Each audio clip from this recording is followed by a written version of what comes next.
Pues bien, vamos a pasar a la sesión de, de preguntas. El doctor Eduardo Colín Angulo hace referencia, hace un comentario que es importante considerar la calidad del agua de tal manera que sirva llevar a cabo efectivamente la técnica de lavado de manos correcto cuando el agua viene contaminada. Esto obviamente pone en riesgo a todos los pacientes y obviamente a los profesionales de la salud. Asimismo, otra pregunta de Eli. Él menciona, buenas tardes. Para la clasificación internacional de seguridad del paciente, nos darán una liga, ya que la Organización Mundial de la Salud no la tiene disponible. ¿Alguien de los panelistas desea participar? Sí, claro. Miren, la clasificación, me imagino que va por las definiciones en cuestión a eventos adversos. Va la pregunta. Hace más de 10 años se había publicado por parte de la OMS un listado de eventos adversos. Muchas instituciones las adoptamos, inclusive las agrupamos.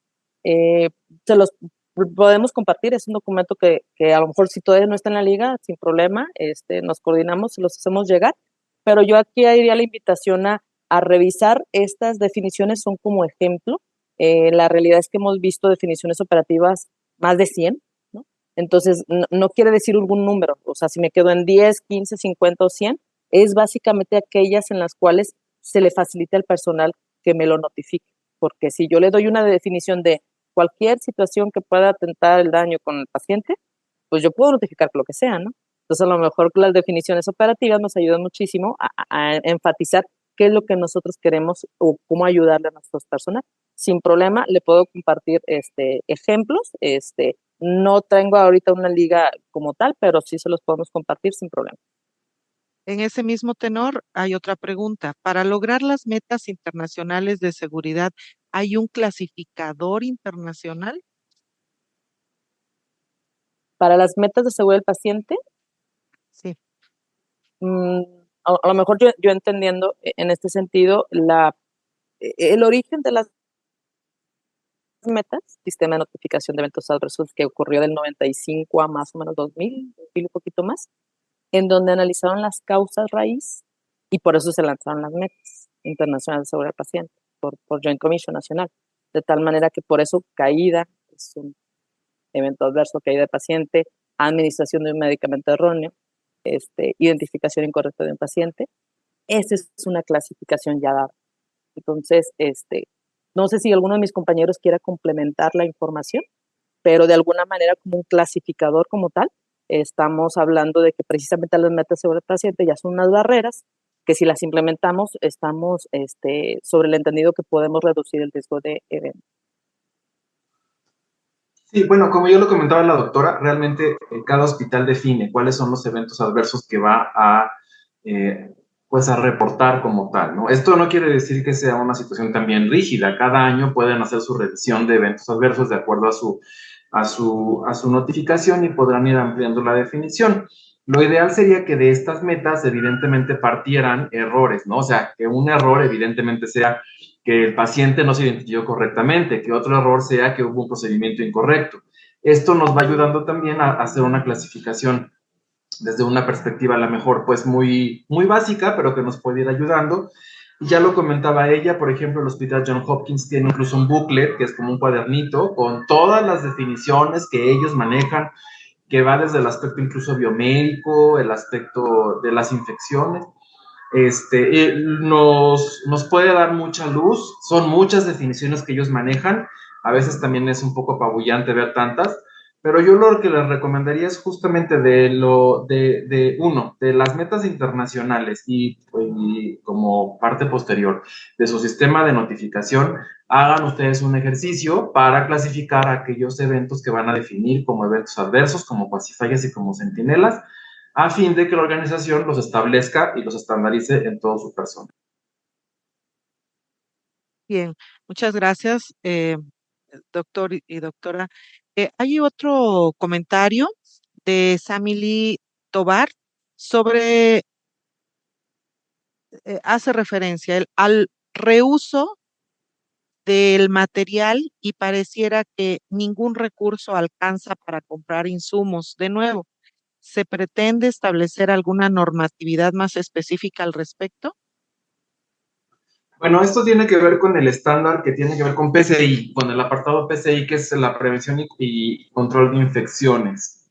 Y sí, en uno de los estándares se establece cuáles van a ser las políticas de la organización y los procedimientos, de tal manera que definan en una primera intención qué materiales van a ser los que se van a reutilizar y qué procedimientos se les va a dar para que puedan estar estériles o en su momento limpios, si es que así lo consideran, para que se puedan volver justo a reutilizar en pacientes. Como ya se ha comentado y como bien lo dice la persona que acertadamente lo pregunta, los fabricantes muchas veces dicen es para una sola ocasión, ¿no? Voy a poner el ejemplo, por ejemplo, de las bolsas válvula mascarilla, ¿no? Que traen como tal una recomendación de la persona que los fabrica en la que dice úsese únicamente una vez, no se puede reutilizar. Como bien también comentan, los recursos en nuestro país a veces son limitados y tenemos a veces que hacer una utilización constante de estos recursos que no nos llegan como quisiéramos para poderlos suplir de una forma rápida. Entonces, en una primera intención aquí, ya de la mano de su codecías y evidentemente del COCACEP y de un recorrido y de un conocimiento amplio de sus materiales, en una reunión ordinaria o extraordinaria establezcan qué dispositivos van a reutilizarse con base en la duración de los mismos, con base incluso, a veces las fichas técnicas no nos ayudan mucho, pero sí viene, por ejemplo, de qué está hecho. Entonces tenemos que irnos a ver un poco el desgaste de ese material el cual está hecho para poder definir específicamente cuántas veces pueden reutilizarse o no. Con la pandemia, evidentemente, todo lo respiratorio es evidente que se tiene que desechar por seguridad en el paciente, ¿no? Pero sí puede haber algunos dispositivos que se tengan que reutilizar y yo les invitaría aquí, sí, no hay una normativa todavía específica, pero a que en las fichas técnicas de los dispositivos y en todo caso incluso hasta en el material mismo del cual están hechos, podamos hallar un poco de luz para determinar cuántas veces podemos reutilizarlo o cuántas veces no, ¿no? Lo ideal sí sería, como pasa en muchos países, que no se utilizaran, pero en el caso del nuestro, y por sobre todo, ¿qué proceso se le va a dar? Es decir, ¿qué proceso de esterilización? Me queda claro que si un dispositivo plástico lo metemos a un autoclave de vapor, pues esto se va a echar a perder, ¿no? Entonces, ¿qué otro mecanismo podemos utilizar para poder reutilizar justo ese dispositivo? Muchas gracias. Muchas gracias. Hay una pregunta en relación a la matriz de riesgo hospitalario. Y la pregunta es, ¿existe alguna escala para realizar una matriz de riesgo hospitalario? Sí, muchísimas gracias. Afortunadamente, sí, ya hay varias referencias, muchas evidentemente son adoptadas y adaptadas de otras industrias. Estamos, pues ahora sí, siempre lo que mencionamos es, al menos son dos criterios para elaborar una matriz de riesgos y problemas, en este sentido en la frecuencia y en el impacto, ¿no? Entonces, de ahí ya posteriormente se tienen que establecer y adaptar y adoptar ciertas escalas. Algunas escalas van del 1 al 3, del 1 al 5, del 1 al 10 y asignar una definición de qué significa un 1 para frecuencia, qué significa un 1 para severidad y así sucesivamente. También con muchísimo gusto se los podemos compartir. La realidad es que insistir que algo que nosotros podemos adoptar como herramientas en una institución, hay que revisarlo al interior, revisarlo si esto nos brinda información.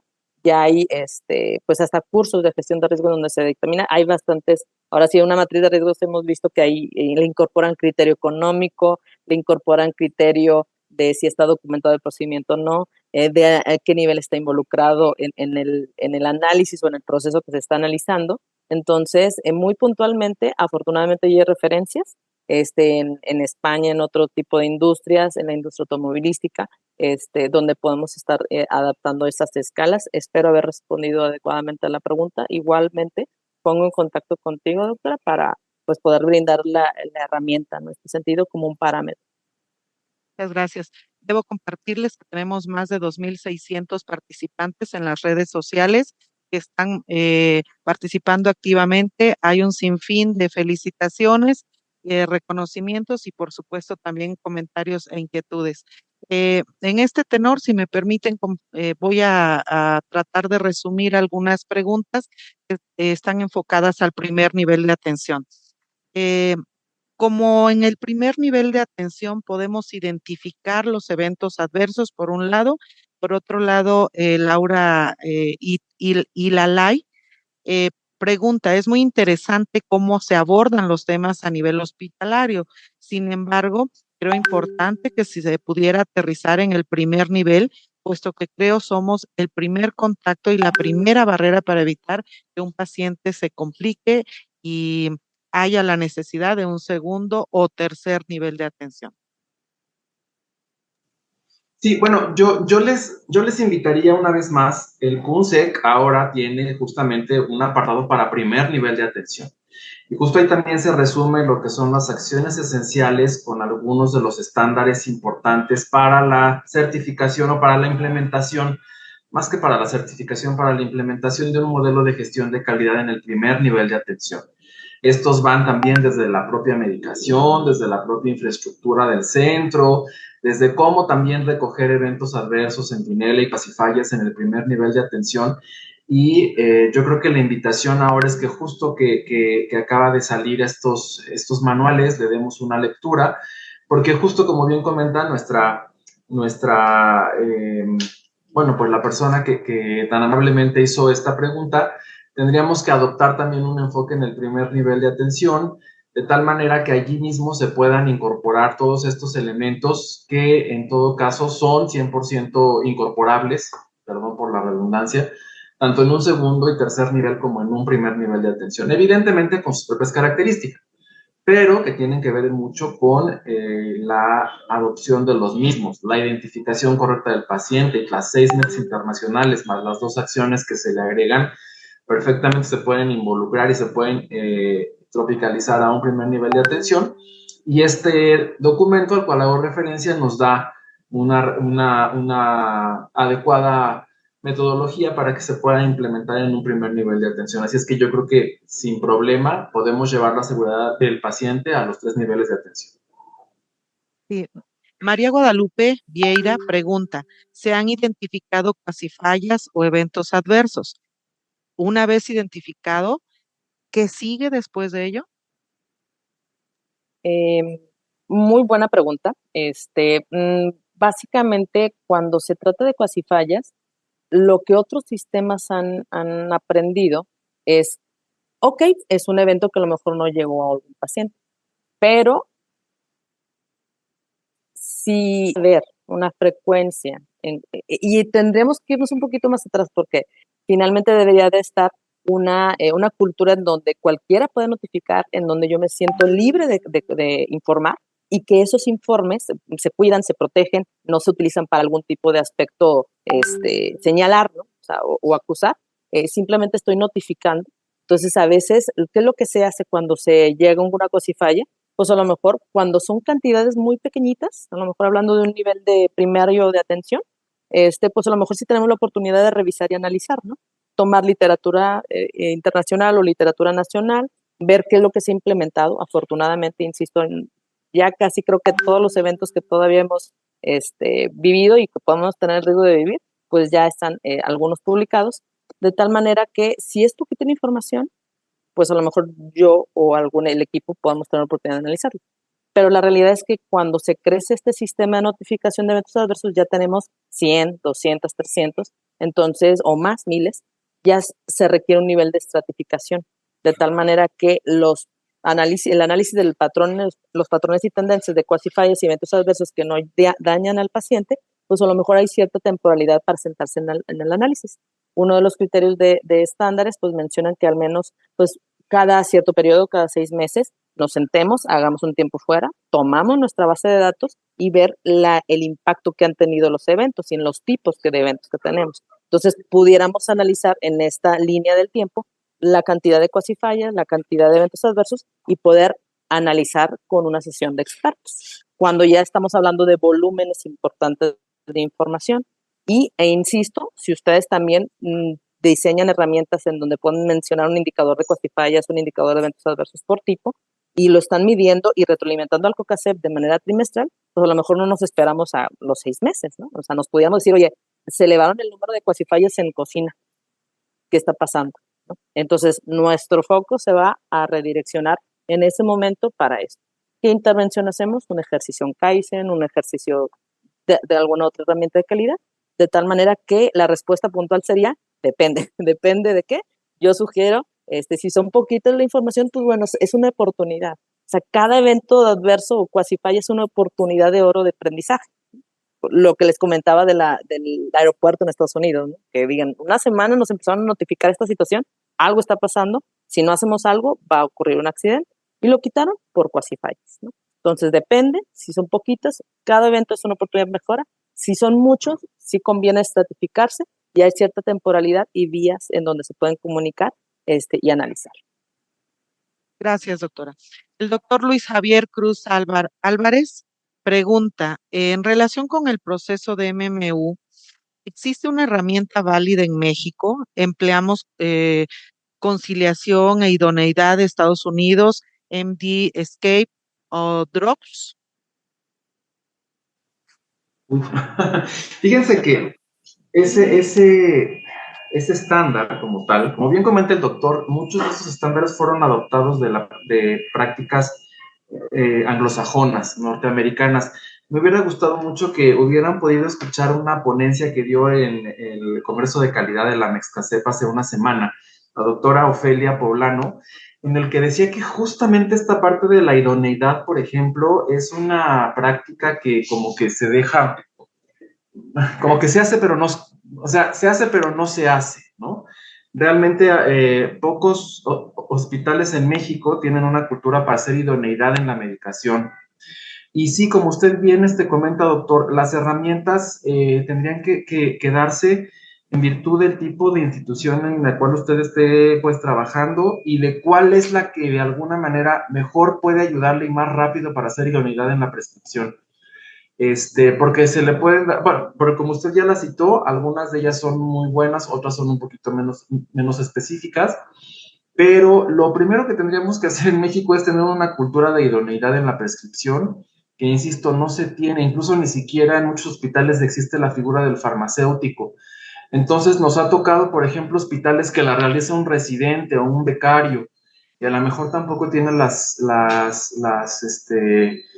competencias para poder hacer una adecuada idoneidad en la medicación.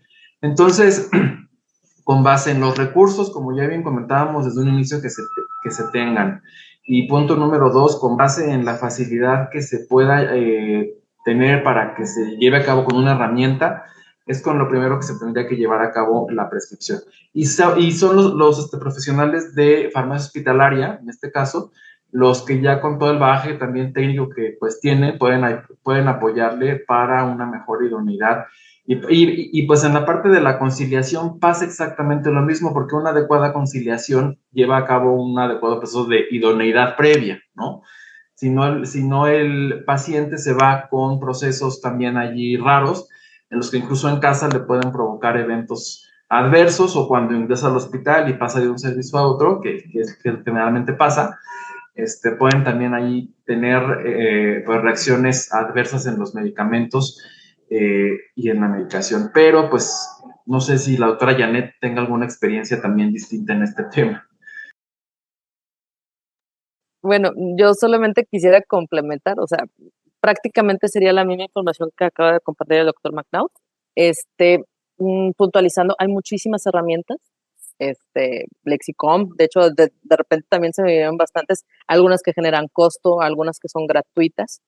Yo me remitiría puntualizar lo que ya mencionó el doctor, el contexto de la organización, qué tipo de pacientes yo atiendo, qué servicios yo atiendo. Y con esta figura del químico farmacéutico, ya hay licenciados, justo también en farmacia hospitalaria, en dado momento ellos son los expertos, pueden brindar estas herramientas acorde al tipo de pacientes.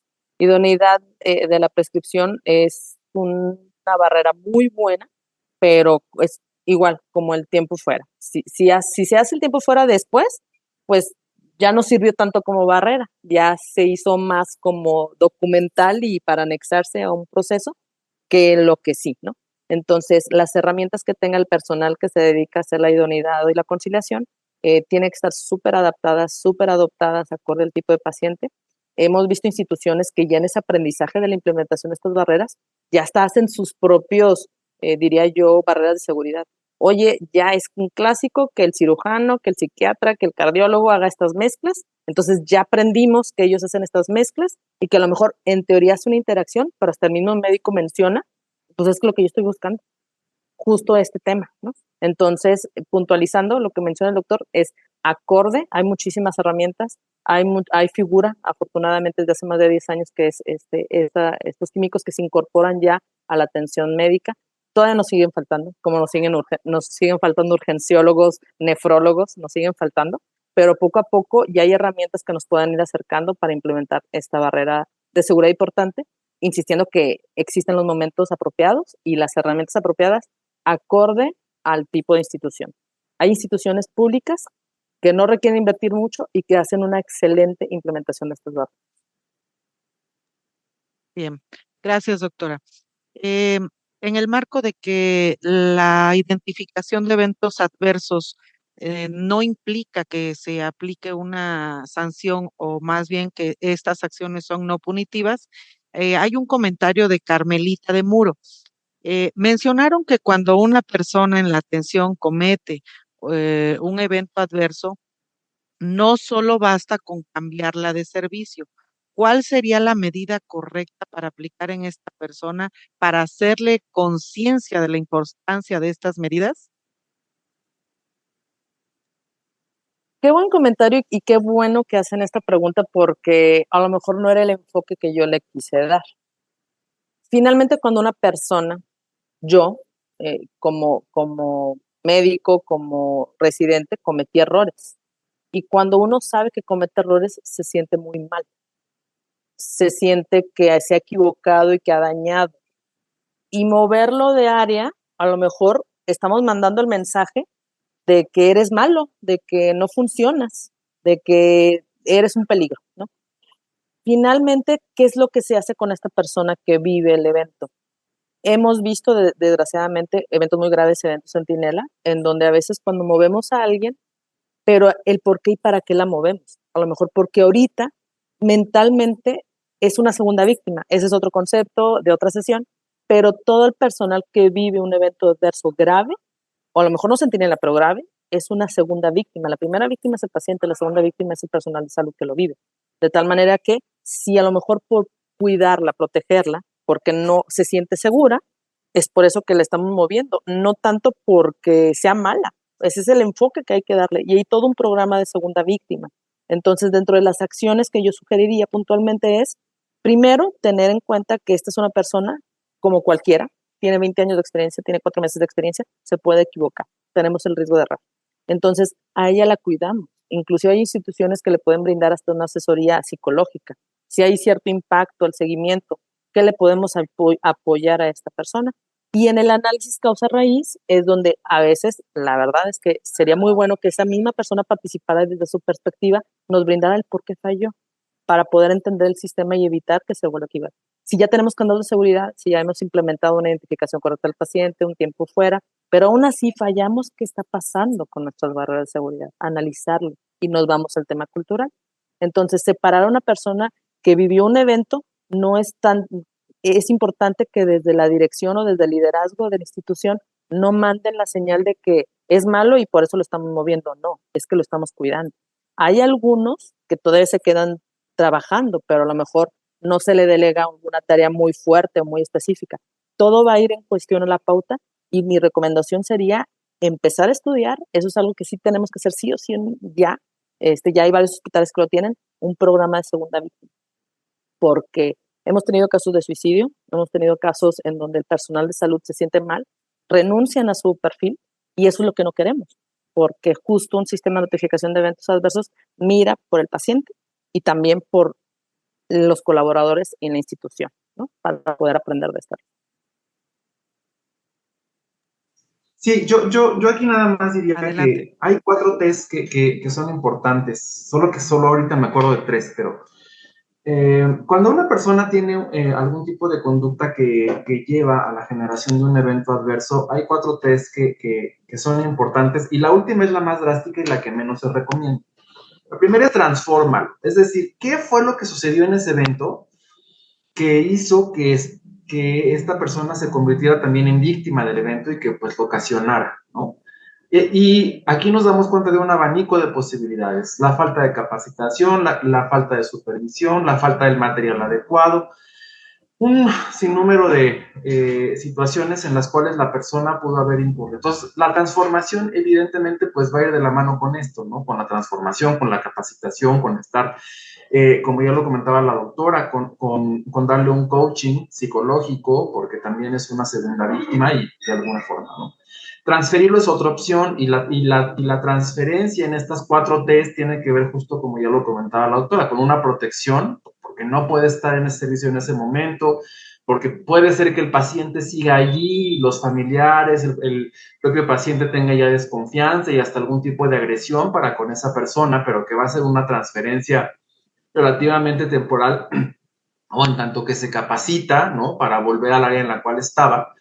Y la última, que es la más drástica, es la de termínalo. Y esto ya sería cuando se da uno cuenta y cuando ya hay pruebas suficientes que fue con dolo, ¿no? Una acción en la cual se quiso dañar al paciente de una manera incluso delictiva, porque no hay otra forma en la cual se pudiera decir. Pero esta, de verdad es que es porque ya se tienen todas las pruebas en las cuales se ve que la persona, insisto, con toda la intención quiso dañar al paciente de forma deliberada. Mientras tanto, tendríamos que entender que, pues bueno, la calidad siempre va a buscar el no ser punitivo con la persona, y hay una frase que me gusta mucho, es suave con la persona, duro con el proceso.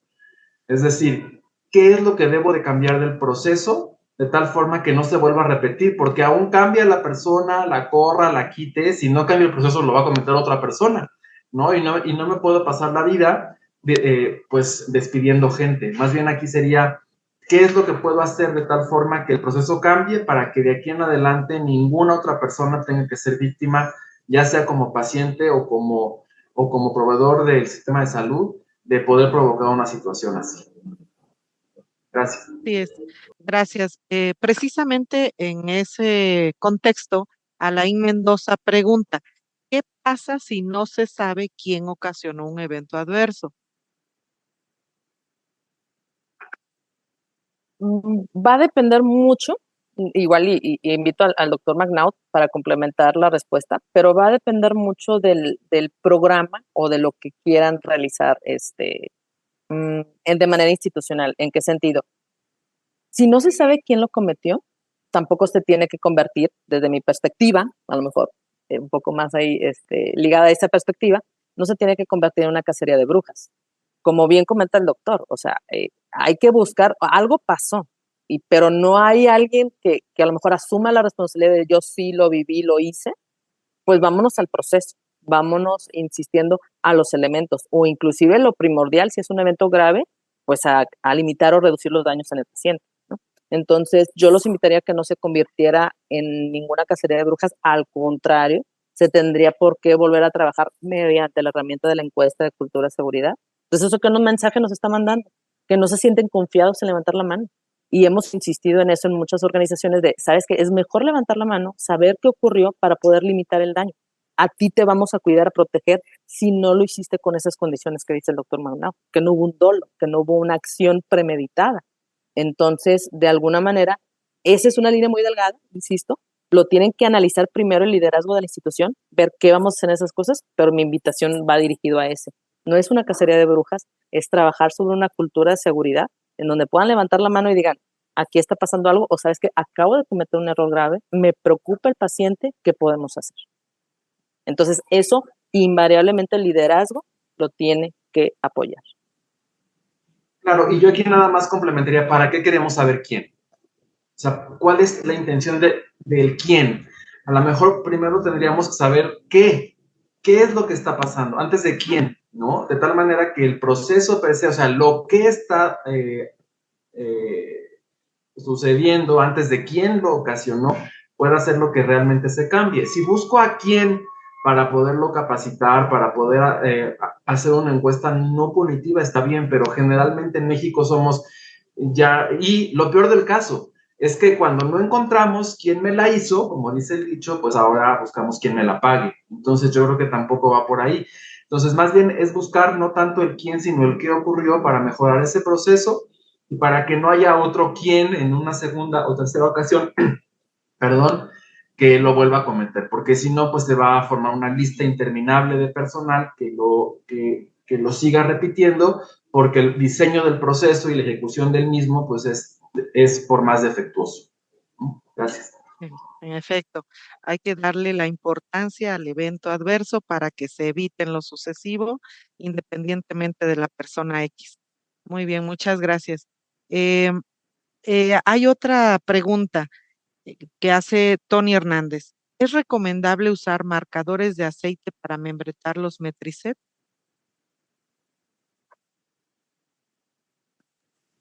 ¿Cómo? Perdón, no entendí. ¿Es, es recomendable usar marcadores de aceite para membretar los Metricet? Híjole, es que esta pregunta yo creo que vuelvo a lo mismo. Tendríamos que irnos al propósito del estándar, al propósito de la meta como tal que queremos cumplir. Yo les recomendaría aquí que más bien revisaran cuáles, o sea, qué es lo que quieren complementar como tal en objeto de mejorar la seguridad del paciente. Si yo en este momento les digo, sí es válido, me van a hacer caso y van a ir todos a comprar su plumón y van a empezar a hacer el marcaje. Más bien, ¿qué es lo que quiero prevenir? Una mala identificación es mi letra, es el plumón, es el objeto en el cual voy a hacer esa superficie, el adecuado para que yo lo utilice con base en lo que quiero prevenir. Si es así, pues adelante. Y si no, más bien, insisto, y como ya lo comentaba la doctora, en una sesión de un COCACEP o de algún pues, comité de expertos, determinar cuál es la mejor herramienta para poder llevar a cabo una identificación correcta del dispositivo en cuestión, ¿no? Si es con una etiqueta, si es con una marca, si es con el plumón, pero sí tendría que ser bajo ese tenor, ¿no? Para que no dijéramos un sí o un no que pueda comprometer incluso la seguridad de más pacientes, porque no tengo un contexto más allá de la pregunta que tan amablemente nos están haciendo. Bien.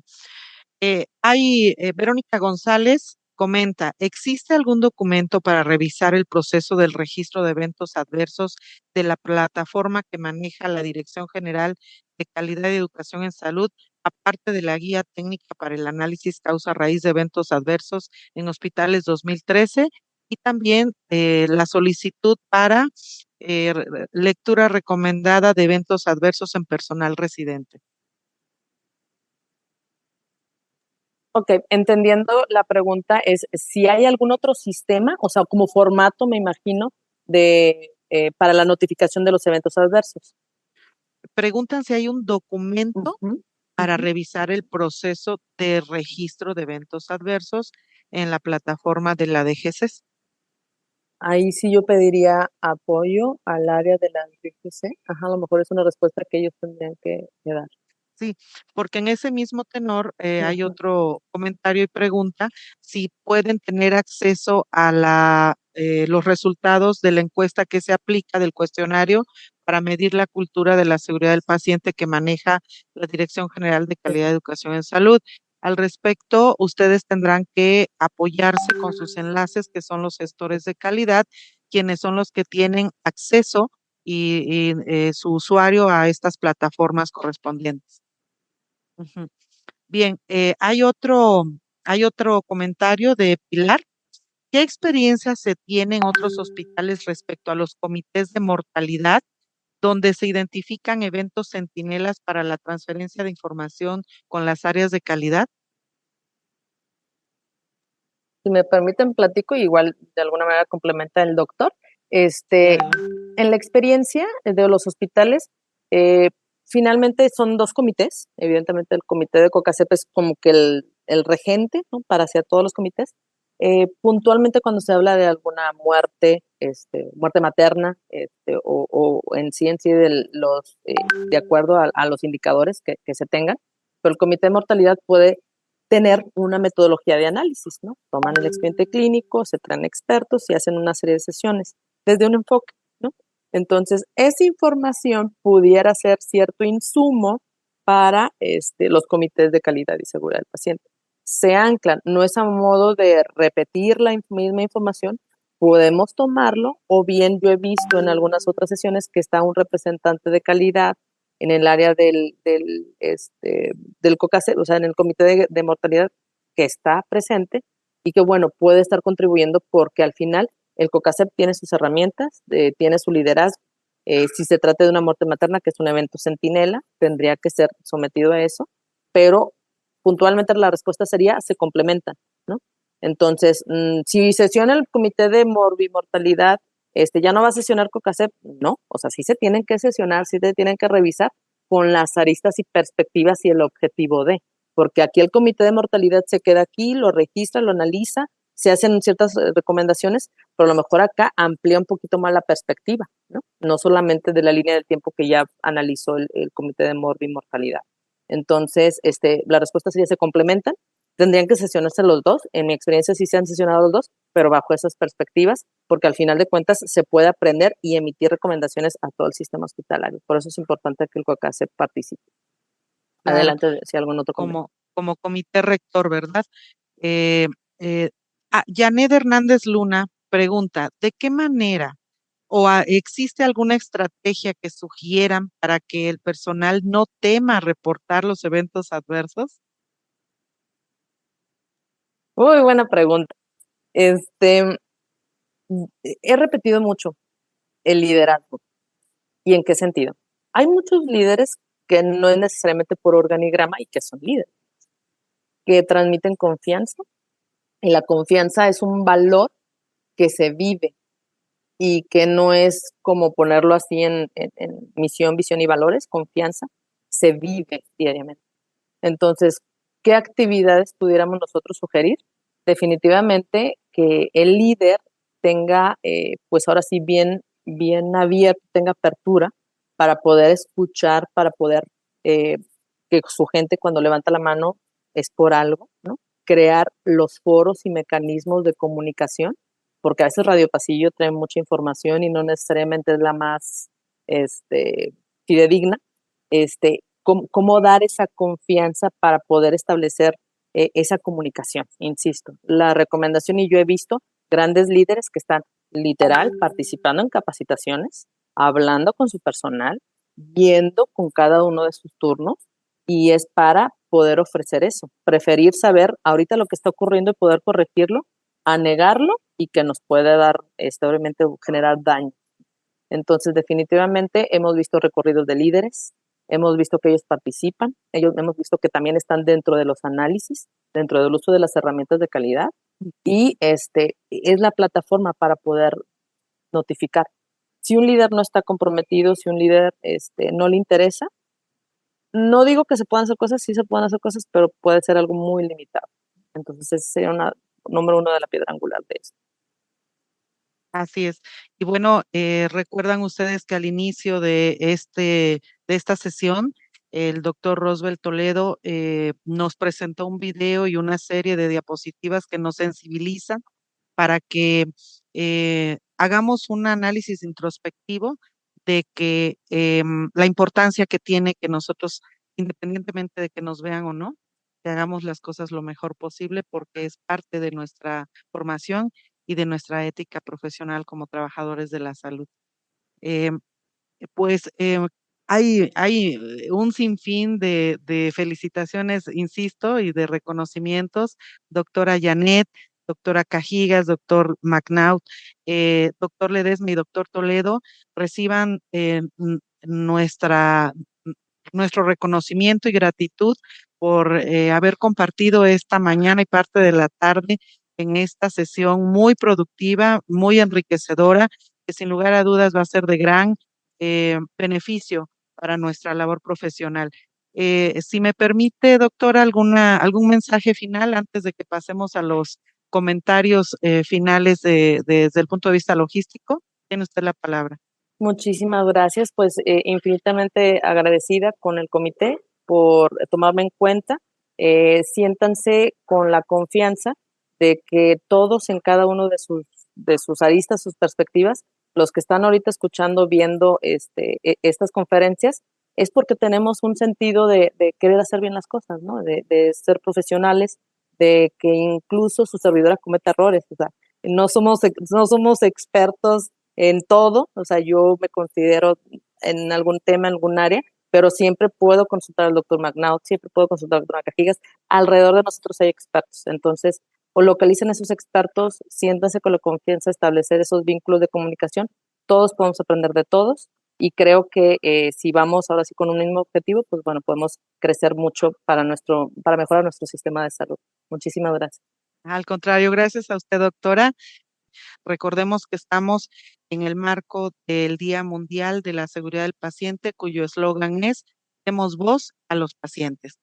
Sin más, les agradecemos mucho su participación y nos vemos pronto. Que tengan buena tarde.